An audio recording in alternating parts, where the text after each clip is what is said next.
Hello guys, ನಮಸ್ಕಾರ. Bagheera movie review ಇದು. ಹೋದ ವರ್ಷ ಬಗೀರಾ ಮೂವಿ ನೋಡೋಕೆ ಹೋಗಿದ್ದೆ. ಸಖತ್ತಾಗಿದೆ. ಒಂದೇ ಮಾತಲ್ಲಿ ಹೇಳ್ಬೇಕಂದ್ರೆ ಚೆನ್ನಾಗಿದೆ. ಒಟ್ಟು ನಾವು ನಮ್ಮ ಪೈಸಾ ವಸೂಲ್, ನಮ್ಮ ರೊಕ್ಕ ಕೊಟ್ಟು ಹೋಗಿರ್ತೀವಲ್ಲ, ಆ ರೊಕ್ಕಕ್ಕೆ ಒಟ್ಟು ದುರುಪಯೋಗ ಆಗಿಲ್ಲ. ಅದು ರೊಕ್ಕ ಬಳಕೆ ಮಾಡಿ ಕಷ್ಟಪಟ್ಟು ತೊಗೊಂಡೋಗಿರ್ತೀವಲ್ಲ, 100 ರೂಪಾಯಿ ಏನೋ ವೇಸ್ಟ್ ಆಗೋದಿಲ್ಲ. ಅದೇನು ಇದು ನೆಟ್ಫ್ಲಿಕ್ಸ್ಗೆ ಅಂತಲೇ ಮಾಡ್ದಂಗೆ ಆಗಿದ್ದಾರೆ. ಒಂದೇ ಶೇಡ್ ಇದೆ, ಕಲರ್ ಟೋನಿಂಗ್ ಗೀನಿಂಗ್ ಎಲ್ಲ ಚೆನ್ನಾಗಿದೆ. ವಿಂಟೇಜ್ ಕ್ಲೈಮ್ಯಾಕ್ಸ್ ಚೆನ್ನಾಗಿದೆ. ಒಂಥರ ಹಾಲಿವುಡ್ ಫಿಲ್ಮಲ್ಲಿ ಇರುತ್ತಲ್ಲ ಆ ರೀತಿ ಇದೆ climax. Heroine actress role Rukmini Vasanth ಅವ್ರದ್ದು ಚೆನ್ನಾಗಿದೆ. ಸಾಂಗ್ ಚೆನ್ನಾಗಿದೆ. ಪರಿಚಯವಾದೆ, ಕಣ್ಣಲ್ಲಿ ಕಣ್ಣಿಡು, ಅದನ್ನು ತುಂಬ ಚೆನ್ನಾಗಿದೆ. ಒಂಥರ ಫೀಲಿಂಗ್ ನಮಗೂ ಫೀಲ್ ಆಗಿದೆ. ಆದರೆ ಹೀರೋಯಿನ್ನ ಸಾಯ್ಬಿಡ್ತಾರಲ್ಲ, ಅದು ತುಂಬ ಹರ್ಟ್ ಆಗುತ್ತೆ. ಚೆನ್ನಾಗಿದೆ. ಒಂದು ಫೀಲಿಂಗ್ ತರಬೇಕಂದ್ರೆ. ಆದರೆ ಅದು ಸೂಪರ್ ಮ್ಯಾನ್ ಕಾನ್ಸೆಪ್ಟ್ ಇದೆಯಲ್ಲ, for the first time in India ಅಥವಾ ಯಾವುದು ಇಂಡಿಯಾದಲ್ಲಿ ಆಗಲಿ ಇಲ್ಲ ಕರ್ನಾಟಕದಲ್ಲಿ ಆಗಲಿ ಚೆನ್ನಾಗಿದೆ. ಏನಂತಾರೆ ಅದಕ್ಕೆ, ಸಾಂಗ್ಸ್ ಎಲ್ಲ ಚೆನ್ನಾಗಿದೆ. ಅವ್ರ ಎದುರಾಧಾರ ಚೆನ್ನಾಗೈತಿ. ಪರಿಚಯವಾದ ಚೆನ್ನಾಗಿದೆ. ಕಣ್ಣಲ್ಲಿ ಕಣ್ಣಿಡು ಚೆನ್ನಾಗಿದೆ. 3 ಚೆನ್ನಾಗಿದ್ದಾವೆ. ಅದು ಟ್ರೈಲರು ಚೆನ್ನಾಗಿತ್ತು. ತಾಯಿಗೋಸ್ಕರ ಸೂಪರ್ಮ್ಯಾನ್ ಆಗ್ತಾನೆ. ತಾಯಿಗೆ ಹೇಳ್ತಾನೆ, ತನ್ನ ಕನಸನ್ನ ಹೇಳಿರ್ತಾನೆ ಸೂಪರ್ಮ್ಯಾನ್ ಹಾಕಿನಂತಂದು. ಚೆನ್ನಾಗೈತಿ. ಆ ಸೂಪರ್ಮ್ಯಾನ್ ಕಾನ್ಸೆಪ್ಟು ಬ್ಯಾಟ್ಮ್ಯಾನ್ಲಿಂದ ತೊಗೊಂಡು ಇನ್ಸ್ಪಿರೇಷನ್ ಆಗಿತ್ತಂತ ಇವ್ರಿಗೆ, ಡಾಕ್ಟರ್ ಸೂರ್ಯ ಅವ್ರಿಗೆ. ಇಂಟರ್ವ್ಯೂವಲ್ಲಿ ನೋಡಿದ್ದೆ. ಆ ಇಂಟರ್ವ್ಯೂ ನೋಡಿನಿ. ಡಾಕ್ಟರ್ ಸೂರ್ಯ ಅವರು ಮತ್ತು ನಮ್ಮ ಶ್ರೀ ಮುರಳಿ ಅವರು ಮತ್ತು ನಮ್ಮ ಪ್ರಶಾಂತ್ ನೀಲ್ ಸರ್ ಅವರು ಆ ಇಂಟರ್ವ್ಯೂ ನೋಡಿದೆ.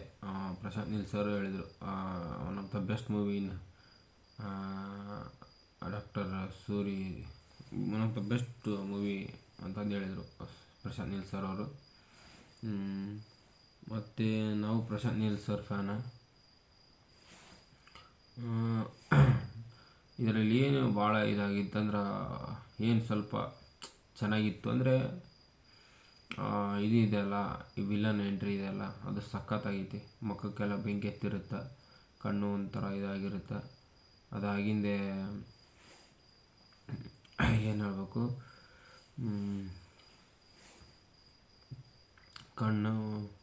ಕಣ್ಣಿಗೆ ಬೆಂಕಿ ಎತ್ತಿರುತ್ತೆ. ಇಂಟ್ರೊಡಕ್ಷನ್ ಸೀನ್ ಚೆನ್ನಾಗಿದೆ. ಅದೇ ಇಂಟ್ರೊಡಕ್ಷನ್ ಸೀನ್, ಅದು ಬೆಂಕಿ ಹಚ್ಚಿರ್ತಾನಲ್ಲ ಪೊಲೀಸ್ ಸ್ಟೇಷನ್ಗೆ, ಅದು ತುಂಬ ಲೈಕ್ ಆಯ್ತು.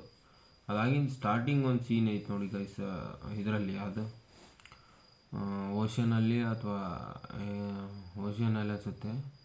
ಅದು ತುಂಬ ಲೈಕ್ ಆಯ್ತು ನನಗೆ. ಓಷನ್ ಅನ್ಸುತ್ತೆ ಅದು. ಸಖತ್ತಾಗೈತಿ ಇದು. ನಾನು ಇದ್ರ ಮೂಲಕ ಮೊನ್ನೆ ಬರ್ತಡೇ ಆಯಿತು ನಮ್ಮ ರವಿ ಇವರು, ಯಾರು ಸರ್, ಶ್ರೀ ಮುರಳಿ ಸರ್ದು ಬರ್ತಡೇ ಆಯಿತು. ಹುಟ್ಟುಹಬ್ಬದ ಶುಭಾಶಯಗಳು ಶ್ರೀ ಮುರಳಿ ಸರ್ ಅವರೇ. ವಿಶ್ ಮಾಡೋಕ್ಕೆ ಇಷ್ಟಪಡ್ತೀನಿ ಈ ವಿಡಿಯೋದಲ್ಲಿ ಮೂಲಕ. ಯಾಕೆಪ್ಪ ಈಗ ಮಾಡಾಕತ್ತೀನಪ್ಪ ಅಂದ್ರೆ, ಬಗೀರಾ ಮೂವಿ ರಿವ್ಯೂ ರಿಲೀಸ್ ಆಗಿ 1 ವರ್ಷ ಆದರೂ ಏನೋ ಒಂದು ಇಟ್ಕೊಂಡಿರ್ತೀರಲ್ಲ. ನಾನು ಬರೆದಿದ್ದೆ, ಸ್ಕ್ರಿಪ್ಟ್ ಬರೆದಿದ್ದೆ, ಐತದು. ಅದನ್ನು ಓದಿ ಹೇಳ್ತೀನಿ. ನಾನೇನೋ ಒಟ್ಟು ಒಂದಿದು ಮಾಡಬೇಕಂತಂದಿತ್ತು. ರಿವ್ಯೂ ಚೆನ್ನಾಗೈತಿ. ನಾನು ಹೋದ ವರ್ಷ 2024ರಲ್ಲಿ ರಿಲೀಸ್ ಆಗಿದ್ದ ಮೂವೀಸ್ ಇರ್ತಾವಲ್ಲ, ಎಲ್ಲನೂ ನೋಡಿದ್ದೀನಿ ಆಲ್ಮೋಸ್ಟ್ ಆಲ್. ಬಗೀರಾ ನೋಡಿದ್ದೀನಿ. ಫಸ್ಟ್ 4 ನೋಡಿದ್ದು ಕೋಟೆ, ಅದಾಗಿಂದೆ ಭೀಮ, ಬಗೀರಾ, ಕೃಷ್ಣ ಪ್ರಣಯ ಸಖಿ, ಭೈರತಿರಣಗಲ್ಲು, ಮತ್ತು ಯಾವುದು ಭೈರತಿರಣಗಲ್ಲು, ಇನ್ನೂ ಜಗ್ಗು ಇದ್ದಾವೆ. ಯಾವ ಮೂವಿವು, ಪೇಪೆ ನೋಡಿದ್ದೀನಿ. ಮತ್ತು ಇಬ್ಬನಿ ತಬ್ಬಿದ ಇಳೆಯಲ್ಲಿ ಅದು ನೋಡಿದ್ದೀನಿ, ಮತ್ತು ಸ್ತ್ರೀ ನೋಡಿದ್ದೀನಿ, ಮತ್ತು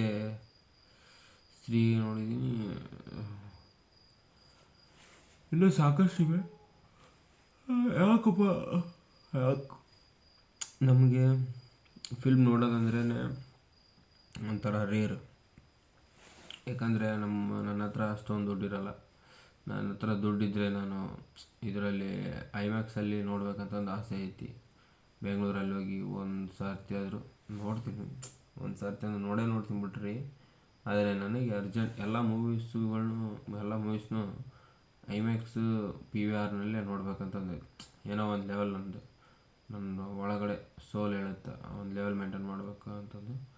ಬಿಟ್ಟರೆ ಮಲ್ಟಿಪ್ಲೆಕ್ಸ್ ಸಿಂಗಲ್ ಸ್ಕ್ರೀನ್ ಚೆನ್ನಾಗಿರ್ತವೆ. ಇಲ್ಲೇ ಒಂದು ಧಾರವಾಡದಾಗ ಐತಿ, PVR ಐತಿ, ಹೋಗಿ ಬರ್ಬೇಕು, ನೋಡ್ಕೊಂಬರಮ್ಮ.